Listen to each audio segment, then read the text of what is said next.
حدثنا محمد بن عرعرة قال حدثنا شعبة عن زبيد قال سألت أبا وائل عن المرجئة، میں نے ابو وائل سے مرجئہ کے بارے میں پوچھا. مرجئہ ایک فرقہ تھا اوائل اسلام میں جن کے عقیدے میں رجا زیادہ تھی. رجا ایک قدریہ تھا، کرامتہ تھا، بہت سے فرقے گزرے ہیں. تو مرجئہ وہ تھا جن کا عقیدہ یہ تھا کہ ایمان کے ساتھ کوئی گناہ نقصان نہیں دے گا. جیسے ہمارے ہاں بھی ایسے لوگ پائے جاتے ہیں نا، وہ کہتے ہیں چونکہ لا الہ الا اللہ پڑھ رکھا ہے اس لیے کچھ بھی کر لیں کوئی فرق نہیں پڑتا. تو وہ کہتے ہیں کہ میں نے ابو وائل سے مرجئہ کے بارے میں پوچھا. فقال، تو اس نے کہا حدثنی عبداللہ، مجھ سے عبداللہ نے بیان کیا، عبداللہ بن مسعود مراد ہے یہاں، ان النبی صلی اللہ علیہ وسلم قال، کہ آپ صلی اللہ علیہ وسلم نے فرمایا سباب المسلم فسوق، مسلمان کو گالی دینا سباب فسوق فسق کا کام ہے، نافرمانی ہے. وقتالہ، اور اس کو قتل کرنا، اس سے جنگ کرنا، کفر، کفر ہے. یہاں کفر سے مراد اعتقادی کفر نہیں ہے بلکہ عملی کفر ہے، یعنی ایمان کے ساتھ ایسے غلط کام کرنا انسان کو نقصان دیتا ہے. حدثنا قتيبة بن سعيد حدثنا اسماعیل بن جعفر عن حمید عن انس قال اخبرني عبادة بن الصامت، مجھے عبادہ بن صامت نے بتایا، ان رسول اللہ صلی اللہ علیہ وسلم، کہ آپ صلی اللہ علیہ وسلم خرج، نکلے، یخبر، خبر دیتے ہوئے، بلیلۃ القدر، لیلۃ القدر کے بارے میں. یعنی آپ صلی اللہ علیہ وسلم اپنے گھر سے نکلے کہ لوگوں کو بتائیں کہ لیلۃ القدر کس دن ہے. آپ نے دیکھا فتلاحا، الحاح یعنی تنازع، جھگڑ رہے تھے، رجلانی، دو لوگ، من المسلمین، مسلمانوں میں سے. یعنی گھر سے باہر آئے تو دیکھا کہ دو مسلمان باہم لڑائی جھگڑا کر رہے ہیں. فقال، آپ نے فرمایا انی خرجت، میں نکلا تھا، لأخبرکم، کہ میں تمہیں بتاؤں، بلیلۃ القدر، لیلۃ القدر کے بارے میں، وانہ تلاحا فلان و فلان، اور یہ کہ فلاں اور فلاں باہم جھگڑ رہے تھے. فرفعت، تو یہ بات مجھ سے اٹھا لی گئی. یہ نقصان ہوتا ہے مسلمانوں کے جھگڑے کا، امت سے خیر اور برکت اور بھلائی اور اچھا مستقبل سب کچھ چھن جاتا ہے اگر مسلمان باہم لڑنے والے ہوں. اور ہم پر بھی، اور خاص طور پر اپنے ملک پاکستان کے اوپر جس قسم کی بدبختی چھائی ہوئی ہے، اس کی بھی بنیادی وجہ یہ ہے کہ نیچے سے اوپر تک ہر جگہ جھگڑا فساد ہے. تو آج جس چیز کی تبلیغ کی سب سے زیادہ ضرورت ہے وہ یہ کہ کسی بھی طور پہ مسلمانوں کو جمع کر دیا جائے اور خدا کے لیے ایسی باتوں کو ختم کیا جائے کہ جس سے مسلمانوں میں کوئی مذہبی فرقہ واریت یا کوئی اور گروہی فرقہ واریت پیدا ہو. ان باتوں کو نکال دیں باہر. بہت سی ایسی چیزیں جو صرف مفروضے ہیں، جن کا ہماری زندگی سے کوئی تعلق ہی نہیں ہے، تو ان چیزوں کو ختم کر کے ان ایشوز پر ہم آئیں کہ جو واقعی ہمارے مسائل ہیں، اور ہم ان کو سلجھانے کی، نبھانے کی کوشش کریں. لہٰذا آپ لوگ، خاص طور پر آپ سے کہوں گی کہ جو دین پڑھ رہے ہیں، تو دین کا مطلب ہے لوگوں کو جوڑنا. ان چیزوں کو بھلا دیں کہ جس سے مسلمان بٹیں یا آپس میں اختلاف پیدا ہو یا ایک دوسرے کے خلاف نفرت ہو، اور ان چیزوں کو ابھاریں اور پیدا کریں کہ جس سے سب کو جوڑا جا سکے. اور ہم سب سے محبت کیوں کریں؟ کہ سب لا الہ الا اللہ پڑھنے والے ہیں، چاہے وہ غلط کام ہی کیوں نہ کرتے ہوں. ہم اس کی غلطی سے محبت نہیں کریں گے، لیکن اس کے دل میں جو ایمان ہے اسی طرح کا ایمان ہمارے اندر ہے. ہمیں نہیں پتا ہمارا زیادہ ہے یا اس کا زیادہ ہے. تو اختلاف رائے ہر جگہ ہو سکتا ہے، لیکن اختلاف رائے کو تفرقہ بازی اور مسلمانوں کے باہم کاٹنے کے لیے استعمال نہ کرے، کیونکہ اس سے رحمتیں اٹھ جائیں گی. وَأَنَّهُ تَلَاحَ فُلَانٌ وَفُلَانٌ، فرفعت، وہ لے لی گئی، نہیں بتایا گیا.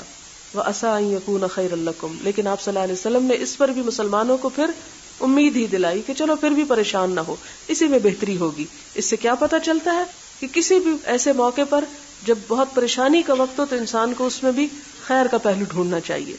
التمسوها، اسے تلاش کرو، فی السبع، 27ویں رات میں، والتسع، 29ویں میں، والخمس، اور 25ویں میں. کہتے ہیں کہ یہ دو جو جھگڑ رہے تھے عبداللہ بن ابی حدرد اور کعب بن مالک تھے، اور قرض کی وجہ سے آپس میں کھینچا تانی ہو رہی تھی، اور خصوصاً مسجد کے اندر. تو مسجد میں جھگڑنا اور زیادہ برا ہے. باب سؤال جبریل النبی صلی اللہ علیہ وسلم عن الایمان والاسلام والاحسان وعلم الساعہ. جبریل علیہ السلام نے نبی صلی اللہ علیہ وسلم سے سوال کیا ایمان، اسلام اور احسان کے بارے میں. یعنی اب یہ الگ الگ ٹرمز کے طور پہ ان کا کیا معنی ہے. تو امام بخاری خود نہیں آپ دیکھیں کہ کہیں پر بھی کوئی ڈیفینیشن لائے، بلکہ حدیث سے استدلال کر کے اب ان ٹرمز کے معنی آپ کے سامنے رکھیں گے. وعلم الساعہ، اور قیامت کے علم کے بارے میں. وبیان النبی صلی اللہ علیہ وسلم، اور نبی صلی اللہ علیہ وسلم کا بیان فرمانا. لہو اس کے لیے، ثم قال پھر فرمایا، جا جبریل آئے جبریل علیہ السلام، یعلمکم سکھاتے تھے تم کو، یعنی جبریل اس لیے آئے تھے کہ سکھائیں تم کو، دینکم تمہارا دین، فجعل ذالک کلہ پھر کر دیا اس سارے کو دینن دین، یعنی جو کچھ سکھایا یہ سب دین کا حصہ ہے، وما بین النبی صلی اللہ علیہ وسلم اور جو کچھ بیان کیا نبی صلی اللہ علیہ وسلم نے لوفد عبد القیس کے وفد کے لیے، من الایمان ایمان میں سے، وقولہ تعالی اور اللہ تعالی کا فرمان ہے، ومن یبتغی غیر الاسلام دینا اور جو اسلام کے علاوہ کوئی اور دین چاہے گا، فلن یقبل منہ اس سے ہرگز قبول نہ کیا جائے گا۔ اب یہ چونکہ حدیث جبریل آئے گی پہلے، پھر اس کے بعد وفد عبد القیس کی حدیث آئے گی، اس لیے میں ان جگہوں پہ وضاحت چھوڑ کے ڈائریکٹ حدیث پہ آتی ہوں اور بتانا اس سے کیا مقصود ہے کہ ایمان، اسلام، احسان اور ان سب چیزوں کا معنی کیا ہے۔ حدثنا مسدد قال حدثنا اسماعیل بن ابراہیم اخبرنا ابو حیان التیمی عن ابی زرعۃ عن ابی ہریرہ قال کان النبی صلی اللہ علیہ وسلم بارزا یوما، بارزا سامنے آئے، یوما ایک دن، یعنی سب کے سامنے بیٹھے ہوئے تھے ایک دن، للناس لوگوں کے لیے، فاتاہ جبریل تو آپ کے پاس جبریل علیہ السلام آئے، یعنی انسانی شکل میں تشریف لائے، فقال انہوں نے سوال کیا، پوچھا، مل ایمان، ایمان کیا ہے؟ قال الایمان، کہا کہ ایمان، ان تؤمن باللہ کہ تم ایمان لاؤ اللہ پر، وملائکتہ اس کے فرشتوں پر، وبلقائہ اور اس کی ملاقات پر، ورسلہ اور اس کے رسولوں پر، وتؤمن بالبعث اور تم ایمان لاؤ جی اٹھنے پر۔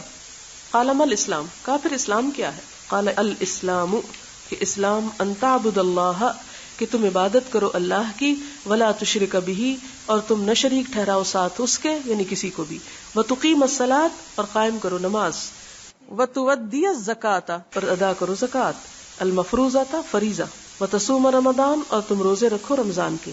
اب یہاں میں پچھلی دو ایمان اور اسلام کی وضاحت کرتی چلی جاؤں، یہ بالکل ویسے ہی جیسے پہلے بارہا میں آپ کو بتا چکی ہوں کہ اسلام اور ایمان جب آمنے سامنے آتے ہیں تو ایمان سے مراد وہ چیزیں جو بنیاد میں ہے، دل میں ہے، اور اسلام سے مراد وہ جو ظاہر میں ہے۔ اور یہ آپ دیکھ سکتے ہیں کہ اللہ، ملائکہ اور رسل اور بعث پر ایمان جو ہے یہ دراصل انسان کے دل میں یہ یقین ہوتا ہے، اور اسلام اس میں سب عمل سے تعلق رکھنے والی چیزیں ہیں، یعنی پودے کی جڑ پہلی چیز ہے اور اوپر کا حصہ دوسری چیزیں جو نظر آتا ہے، یعنی اظہار ہے اسلام۔ ایمان اندر ہے تو اسلام اس کا اظہار ہے۔ قال ما الاحسان، تو یہ احسان کیا ہوتا ہے؟ قال فرمایا، ان تعبد اللہ کہ تو عبادت کرے اللہ کی، کأنک تراہ گویا کہ تو اس کو دیکھتا ہے۔ ہم سے اگر کوئی پوچھے احسان کیا تو ہم کہیں کسی کے اوپر احسان جتانا، یہ کرنا، کسی کے ساتھ بھلائی کرنا۔ آپ صلی اللہ علیہ وسلم اتنی خوبصورت اور جامع تعریف کی کہ احسان یہ ہے کہ کوئی نیک کام اس طرح کرو کہ جیسے تم اللہ تعالیٰ کو سامنے دیکھ کے کر رہے۔ عام زندگی میں آپ دیکھیں کہ مثلاً آپ کوئی کام کر رہے، جب کوئی آپ کو دیکھنے لگتا ہے آپ کانشیس ہو جاتے ہیں، ہوتا نا، اور پھر آپ جب کانشیس ہوتے ہیں تو آپ اپنے کپڑے ٹھیک کرنے لگتے ہیں، آپ ٹھیک ہو کے بیٹھنے لگتے ہیں، مثال کے طور پہ، یا کوئی جو کیئرلیسلی کوئی کام کر رہے ہوتے ہیں تو آپ ٹھیک ہو کے کر رہے ہیں۔ مثلاً آپ کے ملازمہ جھاڑو دے رہی ہے، جب آپ نہیں ہوتے تو ادھر ادھر کر دیتی، جب سامنے ہوتے تو بہت اچھی طرح کرتے۔ تو احسان حسن سے نکلا ہے، کسی کام کو بہت اچھی طرح کرنا، اور بہت اچھی طرح اسی وقت ہوتا ہے جب انسان کے اندر یہ احساس ہو کہ میں اپنے رب کو گویا سامنے کھڑا دیکھ رہا ہوں۔ لیکن یہ ہر ایک کی کیفیت نہیں ہو سکتی، اس لیے فرمایا فَإِن لَمْ تَكُنْ تَرَاهُ اگر تو اس کو نہ دیکھ سکے، یعنی تمہارے اندر یہ کیفیت نہ آ سکے، فَإِنَّهُ يَرَاكَ تو اتنا ہی سوچ لو کہ وہ دیکھ رہا ہے تم کو۔ یہ دوسرا درجہ ہے، یعنی اس سے بھی تمہارے کام اچھے ہوں گے۔ قال متى الساعة، اس نے پوچھا قیامت کب آئے گی؟ قال ما المسؤول عنها، فرمایا نہیں ہے سوال کیا جانے والا اس کے بارے میں بعالم زیادہ جانتا من السائل، سائل سے، یعنی جس سے پوچھ رہے ہو وہ پوچھنے والے سے زیادہ نہیں جانتا، یعنی مجھے نہیں پتا۔ وسأخبرک اور میں ان قریب بتاؤں گا تجھ کو، ان اشراطها اس کی نشانیاں۔ کیا ہے نشانی؟ اذا ولدت الامۃ ربها، اذا جب ولدت جنم دے، الامۃ لونڈی، ربها اپنے آقا کو، مراد اس سے سمپلی یہ ہے کہ بچے ماں کی نافرمانی کرنے لگیں، والدین کے ساتھ ایسا معاملہ کریں جیسے کہ اپنے سے کم تر یا غلام کے ساتھ کیا جاتا ہے۔ یہ سمپل سا معنی ہے، یعنی اولاد بدتمیز اور نافرمان ہو جائے گی، ماں باپ سے ایسا سلوک کرے گی جیسے کہ ماں باپ کو حق ہے کہ اپنے بچوں سے کرے، یعنی ترتیب الٹ جائے گی، بجائے اس کے کہ بچے ماں باپ سے ڈرے، ماں باپ بچوں سے ڈرنے لگیں گے۔ یہ بطور مثال فرمایا، ان تلد الامۃ ربها۔ اور اس کی اور بھی بہت سی وضاحتیں کی گئیں، مثلا یہ کہ اسلام بہت پھیلے گا، بہت لونڈی غلام ہوں گے، پھر اس کے بعد ان کی اولاد ہوگی، پھر وہ ولد بیچ دی جائے گی، اور پھر وہ حتیٰ کہ اپنے ہی بیٹے کے ہاتھ لگ جائے گی، اور اس قسم کی باتیں. لیکن سمپل یہ ہے اس کا معنی کہ اولاد والدین کو اپنے نیچے لگا لے گی، اپنی مرضی ان سے کروائے گی. وَإِذَا تَطَاوَلَ، اور جب بلند کرنے لگیں گے، رعاة الإبل البہم، رعاة چرواہے، الإبل اونٹوں کے، البہم سیاہ اونٹوں کے چرواہے جب لمبی لمبی عمارتیں بلند کرنے لگیں گے، یعنی بڑی بڑی عمارتیں، بڑے بڑے پلازے اور لمبی عمارتیں بنائی جانے لگیں. اور یہ کون بنائے گا؟ یعنی اتنا مال و دولت لوگوں میں عام ہو جائے گا کہ جو لوگ کبھی کل تک کالے اونٹ اربوں میں کم تر درجے کے اونٹ ہوتے، سرخ اونٹوں کی قیمت زیادہ ہوتی، سنہری کی زیادہ، لیکن کالے گھٹیا اونٹ کی طرف اشارہ ہے. یعنی گھٹیا اونٹ چرانے والے مالی اعتبار سے کم تر لوگ بڑی بڑی عمارتیں بنانے لگیں گے. آپ دیکھیں کہ آپ صلی اللہ علیہ وسلم کے زمانے میں عمارتیں بنانے کا کوئی رواج ایسا سچ نہیں تھا، یا اس پہ فخر نہیں ہوتا تھا، لیکن فرمایا قیامت کے نزدیک عمارتیں لمبی ہونے لگیں گی، اور مقابلے پہ تطاول تفاعل کی طرح. پھر فرمایا فی خمسن، یہ قیامت جو ہے نا 5 ان چیزوں میں سے ہے، لا یعلمہن الا اللہ، جن کو اللہ کے سوا کوئی نہیں جانتا. ثم تلا النبی صلی اللہ علیہ وسلم، پھر آپ صلی اللہ علیہ وسلم نے یہ آیت پڑھی، آیت سورۃ لقمان کی ہے، آیت نمبر 34، ان اللہ عندہ علم الساعہ، یقیناً اللہ تعالیٰ اسی کے پاس ہے قیامت کا علم. ثم ادبر، پھر کیا کیا اس نے؟ چلا گیا، یعنی سوال کرنے والا چلا گیا. فقال، آپ صلی اللہ علیہ وسلم نے فرمایا ردوہ، اسے میرے پاس لاؤ، وہ جو گیا ہے ابھی باہر اسے ذرا اندر لاؤ. فلم یروا شیئا، تو صحابہ نے دیکھا کچھ بھی نہیں وہاں. فقال ھذا جبریل، تو اس پر آپ نے راز کھولا اور فرمایا یہ جبریل تھے، اصل میں جاء، آئے تھے، یعلم الناس دینہم، کہ لوگوں کو ان کا دین سکھائیں، کہ دین کیسے سیکھا جاتا ہے، یعنی سوال کس چیز پہ کیے جاتے ہیں، کیا سوال ہوتے ہیں، اس کا طریقہ اور انداز کیا ہوتا ہے. اور پھر مسلم کی روایت میں ان کے بیٹھنے تک کے انداز کو بھی ڈسکرائب کیا گیا کہ کس طرح آ کے آپ کے سامنے گھٹنے ٹیک کے بیٹھے. قال ابو عبداللہ جعل ذلك كله من الایمان، امام بخاری کہتے ہیں کہ آپ صلی اللہ علیہ وسلم نے ان ساری چیزوں کو ایمان میں شریک کر دیا، یعنی یہ سب ایمان کا حصہ کر دیا. اب آپ دیکھیں کہ یہ جو آیت ہے نا، اس کو میں پورا پڑھ دیتی ہوں کہ ان اللہ عندہ علم الساعة وینزل الغیث ویعلم ما فی الارحام وما تدری نفس ماذا تکسب غدا وما تدری نفس بأی ارض تموت ان اللہ علیم خبیر، کہ اللہ ہی کے پاس ہے قیامت کا علم، وہ بارش اتارتا ہے، وہ جانتا ہے کہ رحموں میں کیا ہے، اور کوئی نہیں جانتا کہ کل کیا کرے گا اور کس زمین پہ مرے گا. اللہ تعالیٰ وہی جاننے والا، خبر رکھنے والا ہے. باب، اور باب کے آگے دیکھے جگہ خالی ہے، نام کوئی نہیں رکھا. امام بخاری حدیث لائے لیکن یوں لگتا ہے کہ ان کو باب کا عنوان باندھنے کے لیے مناسب عبارت یا مناسب کوئی دلیل نہیں ملی، اس لیے باب کر کے بات چھوڑ دی، یا یہ کہ اس کا تعلق اگلے باب سے ہے. میں صرف اس کی ریڈنگ کروں گی کیونکہ یہ آپ پیچھے پڑ چکے ہیں. حدثنا ابراہیم بن حمزة قال حدثنا ابراہیم بن سعد عن صالح عن ابن شهاب عن عبید اللہ بن عبد الله ان عبد الله بن عباس اخبره قال اخبرني ابو سفیان ان هرقل قال له سألتك هل يزيدون ام ينقصون فزعمت انهم يزيدون وكذلك الايمان، اور یہ ہوتا ہے ایمان. وہاں اتنی لمبی حدیث آئی تھی اور یہاں اس کا ایک حصہ، حتی یتم، یہاں تک کہ وہ پورا ہو جائے، یعنی اپنے زور کو پہنچ جائے. وسألتك هل يرتد احد سخطة لدينه بعد ان يدخل فيه فزعمت اللہ وكذلك الايمان. پھر ایمان کی بات، ایمان کیا ہے؟ حين تخالط بشاشته القلوب لا يسخطه احد. ایمان کی اصل حقیقت کیا ہے کہ جب دل میں مل جل جاتا ہے، خون کا حصہ بن جاتا ہے، تو پھر انسان کبھی ایمان سے اور جن پر ایمان لایا ان سے بدگمان نہیں ہوتا، ان کو چھوڑتا نہیں ہے. باب فضل من استبرأ لدینہ، باب فضل، فضل کا معنی فضیلت اس شخص کی، من جس نے استبرأ بچا لیا، لدینہ اپنے دین کو. حدثنا ابو نعیم حدثنا زکریا عن عامر قال سمعت النعمان بن بشیر یقول سمعت رسول اللہ صلی اللہ علیہ وسلم یقول الحلال بین، حلال واضح ہے، والحرام بین، حرام بھی بالکل واضح ہے، یعنی اس میں کوئی شک کی بات نہیں، دونوں بالکل کلیئر کٹ پتہ چل جاتے ہیں. وبینہما مشبہات، حلال اور حرام کے درمیان کچھ شبہ میں ڈالنے والی چیزیں، مشبہ، لا یعلمها، نہیں جانتے ان کو، کثیر من الناس، بہت سے لوگ، یعنی لوگوں کی اکثریت کیا جانتی ہے؟ حلال اور حرام جانتی، بیچ کی باتیں کم جانتی. ایسے موقعوں پر جن چیزوں کے بارے میں شک ہو کیا کرنا چاہیے؟ فمن اتقى المشبہات، جو بچ گیا، جس نے بچا لیا اپنے آپ کو مشبہات سے، استبرأ لدینہ و ارضہ، وہ بچا لے گیا اپنے دین اور اپنی عزت کو. یعنی ایسی چیزیں جو انسان کے کردار اور پرسنالٹی کو مشکوک کر دے، ان چیزوں سے بچنا چاہیے تاکہ اس کے ایمان پر کوئی حرف نہ آئے. ومن وقع فی الشبہات، اور جو شبہات یعنی شک والی چیزوں میں پڑ گیا، کراعن، وہ ایک چرواہے کی طرح ہے. یرعا، جو چراتا ہے، حول الحما، چراگاہ کے آس پاس، یعنی جو جانوروں کو کسی چراگاہ کے کسی کھیت کے آس پاس چراتا ہے کنارے کنارے پہ. یوشک ان یواقعہ، یوشک قریب ہے، ان کے یواقعہ گرا دے اس کو اس میں، یعنی اس میں پڑ جائے. یعنی وہ جانور جو پاس پاس چر رہا، ہو سکتا ہے منہ مار کے حرام جگہ سے بھی کچھ کھا لے. الا، خبردار، وان لکل ملک حمن، ہر بادشاہ کی ایک چراگاہ ہوتی ہے. الا، خبردار، ان حم اللہ، یقینا اللہ کی چراگاہ، فی ارضہ، اس کی زمین میں، محارمہ، اس کی حرام کردہ چیزیں ہیں. الا، خبردار، وان فی الجسد مضغۃ، یقیناً جسم کے اندر ایک گوشت پوست کا ٹکڑا ہے، مضغہ بوٹی ہے، یعنی دل.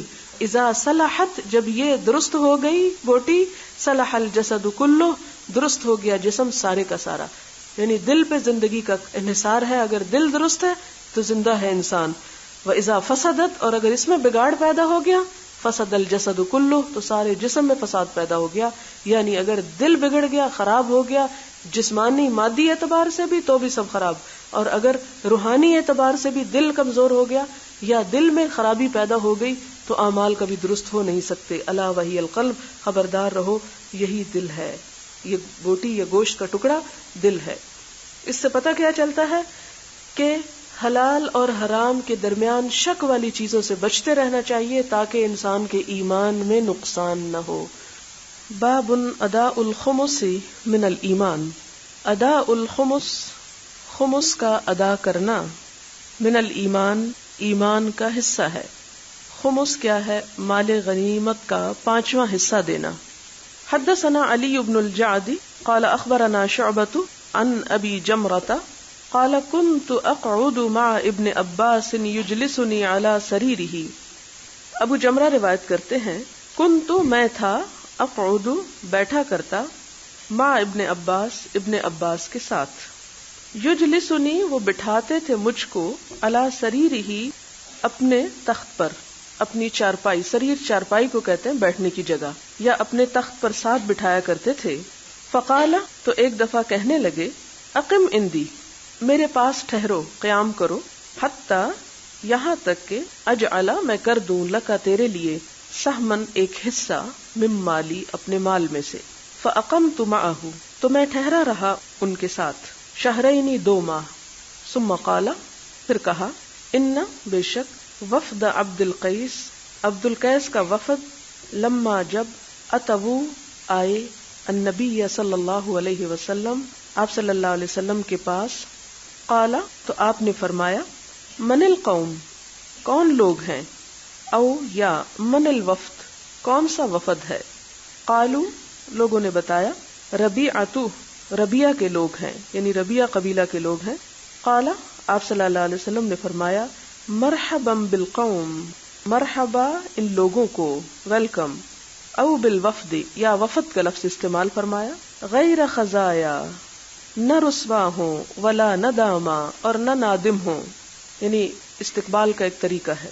فقالو، تو انہوں نے کہا، یا رسول اللہ، اے اللہ کے رسول صلی اللہ علیہ وسلم، انا، بے شک ہم، لا نستطیع، ہم نہیں استطاعت رکھتے، ان نأتیک، کہ آ سکیں آپ کے پاس، الا، مگر، فی الشہر الحرام، حرام مہینے میں، وبیننا وبینک، اور ہمارے درمیان اور آپ کے درمیان، ھذا الحی، یہ قبیلہ ہے، من کفار مضر، کفار میں سے جس قبیلے کا نام مضر ہے، یعنی مضری لوگ حائل ہیں ہمارے اور آپ کے درمیان. فمرنا، تو آپ حکم دیجئے ہم کو، بامرن، ایک کام کا، ایک بات کا، فصل، واضح، کلیئر کٹ، نخبرو، ہم خبر دیں، بھی، اس کی، من، ان کو جو، وراءنا، ہمارے پیچھے ہیں، وندخلو، اور ہم داخل ہو سکے، بھی، ساتھ اس کے، الجنت، جنت میں.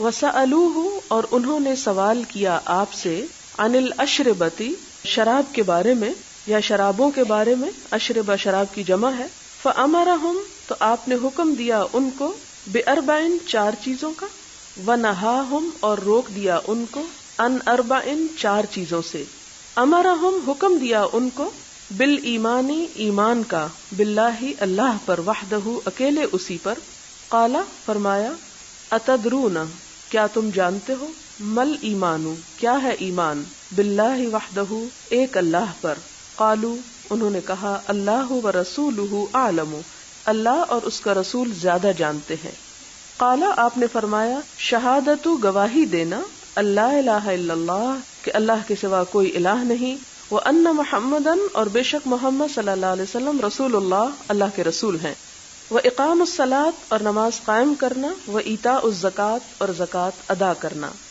وصیام رمضان اور روزے رکھنا رمضان کے، وان اور یہ کہ تعطو تم دیا کرو دے دو، من المغنم غنیمت میں سے، الخمس 5واں حصہ، ونہاہم اور روکا ان کو، ان اربعین 4 چیزوں سے، ان الحنتم حنتم سے، والدبا دبا سے، والنقیر نقیر سے، والمزفت اور مزفت سے، وربما قال المقیر اور شاید آپ نے مقیر کا بھی ذکر کیا، وقالا اور فرمایا، احفظوہن ان کو یاد کر لو، واخبروا بہن اور ان کی خبر دو، من وراءکم جو تمہارے پیچھے ہیں، جو تمہارے پیچھے یعنی اپنی قوم کے لوگ ہیں۔ اس حدیث کا خلاصہ یہ ہے کہ آپ صلی اللہ علیہ وسلم کے پاس کچھ لوگ آئے ایک وفد بن کر، اور وفد کا معنی ہوتا ہے بھیجے ہوئے لوگ، یعنی ایک ہوتا ہے گروہ قوم، لیکن جب کسی قوم پر وفد کا اطلاق ہو تو اس کا مطلب ہے کہ وہ کسی کی طرف سے بھیجے ہوئے ہیں۔ کس کی طرف سے بھیجے ہوئے تھے یہ؟ عبد القیس کی طرف سے، یہ عبد القیس بھیجنے والا ہے، خود ساتھ نہیں آیا۔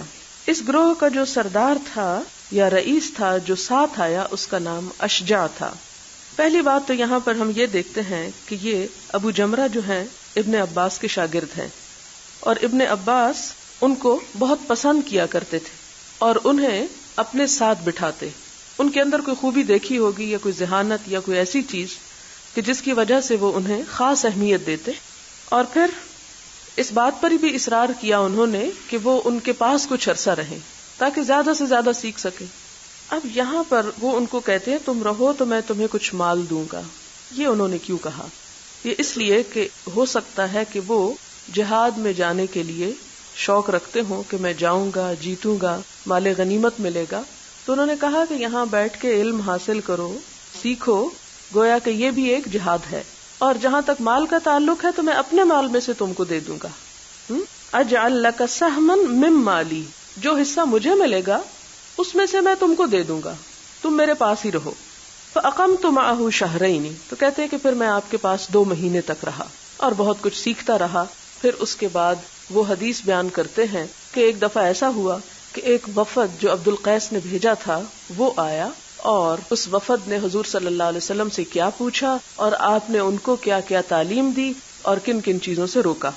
اب آپ دیکھیں کہ اس روایت کو ابو جمرہ روایت کرتے ہیں، اور اس میں جو ایک بڑا حصہ ہے ابن عباس کا ہے کہ ابن جمرہ کو روک کے رکھتے ہیں، اور پھر ابن جمرہ وہ پورا قصہ بعین ہی آگے روایت کرتے ہیں۔ تو اس سے کیا پتہ چلتا ہے کہ علم کے لیے کچھ لوگوں کو قربانی کرنا پڑتی ہے، اور علم بیٹھ کر سیکھا جاتا ہے، صبر کے ساتھ سیکھا جاتا ہے، اور اس کے لیے دنیا کی اور بہت سی خواہشات کو بعض اوقات ترک کرنا پڑتا ہے، کہ جس طرح وہ جانا چاہتے تھے انہوں نے ان کو ایک طرح سے زبردستی روک لیا۔ اب یہ روایت کیا کرتے ہیں کہ وفد عبد القیس آیا، اور جب وہ لوگ حضور صلی اللہ علیہ وسلم کے پاس آئے تو آپ صلی اللہ علیہ وسلم نے ان کے بارے میں پوچھا۔ آپ نے پوچھا من القوم، کون لوگ آئے ہیں، او من الوفد، کون سا وفد آیا ہے۔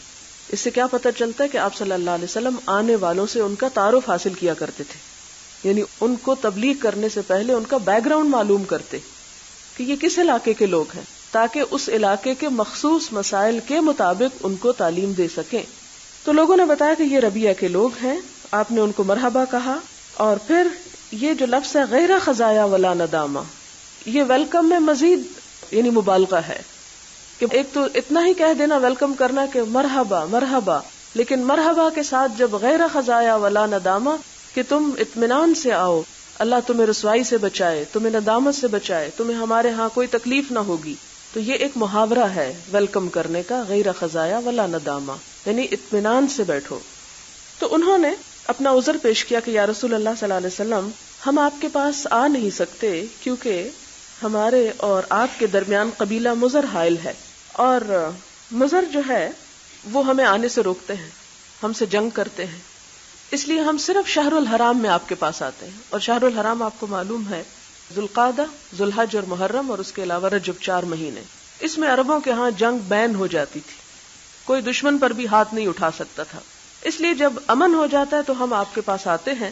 تو آپ ہمیں ایک ایسی واضح بات بتا دیں کہ جس کو کر کے ہم جنت میں پہنچ سکیں، تاکہ ہم اسے جا کے بھی بتائیں وَنَدْخُلُ بِهِ الْجَنَّةَ، اور ہم اپنی اصل منزل کو پا سکیں. اور انہوں نے پھر آپ صلی اللہ علیہ وسلم سے بعض ڈرنکس کے بارے میں پوچھا، اشربہ، ڈرنکس. تو آپ نے 4 باتیں انہیں بتائیں اور 4 سے ان کو روکا، 4 کا حکم دیا، 4 سے منع فرمایا. 4 کیا بتائیں؟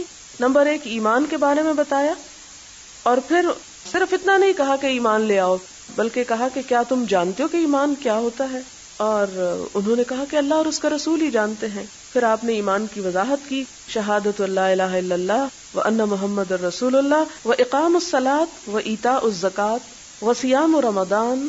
ٹھیک، مل ایمان باللہ کے جواب میں یہ 4 چیزیں آ رہی ہیں آگے. اس سے کیا پتہ چلتا ہے کہ یہ اقامت صلاۃ بھی ایمان کا حصہ ہے، ایتاء زکوٰۃ بھی ایمان کا حصہ ہے، صیام رمضان بھی ایمان کا حصہ ہے. وَأَن تُعْتُوا مِنَ الْمَغْنَمِ الْخُمُسِ، اور یہ کہ جب کوئی مال غنیمت تم کو حاصل ہو جہاد کے بعد تو امیر کو 5واں حصہ لوٹاؤ. اس میں سے 5واں حصہ امیر وقت کا ہوگا. کس لیے؟ تاکہ وہ مصالح عامہ کے کاموں پر اس کو خرچ کر سکے، یعنی باقی تو فوج میں تقسیم ہو جائے گا. 5th جو ہے اس کا، جو قرآن پاک میں بھی آپ پڑھ چکے ہیں یا پڑھیں گے، کہ وہ اس کو دے دو. اس سے امام بخاری نے باب باندھا کہ یہ جو خمس کا ادا کرنا ہے یہ بھی ایمان کا حصہ ہے، یعنی ایمان اس کا بھی تقاضا کرتا ہے. یعنی ایمان کا دائرہ یوں بہت وسیع ہو جاتا ہے. جیسا کہ شروع میں آپ نے ایک حدیث پڑھی تھی کہ ایمان کی 60 سے اوپر شاخیں ہیں، تو وہ کون کون سی شاخیں ہیں؟ ان میں سے کچھ کا ذکر کیا گیا، اور ادائے خمس بھی ایمان میں سے ہے. یعنی اگر کوئی شخص نماز پڑھتا، روزہ، حج سب کچھ کرتا لیکن خمس نہیں ادا کرتا تو گویا اس کا ایمان ادھورا ہے. پھر آپ نے ان کو 4 چیزوں سے روکا، 4 چیزوں سے. وہ کون سی تھی؟ ان میں سے ایک ہے حنتم. حنتم کہتے ہیں ایک گھڑے کو جو مٹی، بالوں اور خون کو ملا کے گوند کے بنایا جاتا تھا، یعنی ایک مٹکا کہہ لیں آپ، جس میں وہ لوگ شراب تیار کرتے تھے. پھر تو حنتم بول کے دراصل وہ خاص شراب مراد لی گئی جو اس کے اندر بنائی جاتی اور اس علاقے میں خصوصاً بنتی ہوگی، اس لیے آپ نے فرمایا اس کو چھوڑ دو. والدبا، دبا جو ہے یہ کدو کو بولتے ہیں. تو یہ جو بڑا پمپکن ہوتا ہے، نکال کے اس کے اندر سے سب کچھ اسے خشک کر کے اس کے اندر بھی شراب بنائی جاتی تھی. یعنی وہ کدو جب خشک ہو جاتا تو اس کی جو سکن ہوتی ہے وہ ایک برتن کی شکل اختیار کر لیتی ہے، اس میں شراب جو بنائی جاتی اس کے پینے سے بھی منع کیا. والنقیر، نقیر نقرہ سے مطلب ہے کھودنا. یہ کھجور کے تنے کو کاٹ کے اسے اندر سے کھود کے اور اس کے اندر سوراخ بنا کے اس کے اندر شراب تیار کی جاتی تھی، برتن کی شکل دے دیتے. یعنی کھجور کا تنا یا جیسے کہ موٹی لکڑی ہوتی ہے، اسے ساری اندر سے کرید لیا جائے، کھود لیا جائے اور اس کا سارا پلپ نکال کے پھر اسے سکھا لیا جائے تو وہ ایک برتن کی شکل اختیار کر لیتی اسے. اور پھر المزفت، روغنی برتن، یا آپ نے مزفت کی جگہ مقیر کہا، اور مقیر کا بھی یہی معنی ہے کہ ایسا برتن جس کے اوپر پینٹ کیا ہوا ہو. اور کس قسم کا پینٹ؟ عموماً اس سے رنگا جاتا تھا کشتیوں وغیرہ کو اور برتنوں کو، تو منع فرمایا گیا کہ اس کے اندر بھی تم مت پیو، یعنی شراب تیار کر کے. اور آخر میں آپ نے فرمایا احفظوہن، ان باتوں کو یاد کر لو، یہ جو آپ کو بتائی گئی ہیں. وَأَخْبِرُوا بِهِنَّ مَنْ وَرَاءَكُمْ، اور صرف خود نہ ان کو یاد کرو بلکہ واپس جا کر اپنے قبیلے میں اپنے پیچھے والوں کو بھی بتاؤ. اس سے کیا پتہ چلتا ہے کہ علم صرف خود سیکھنے کا نام نہیں بلکہ اس کو سکھانا بھی اسی میں شامل ہے.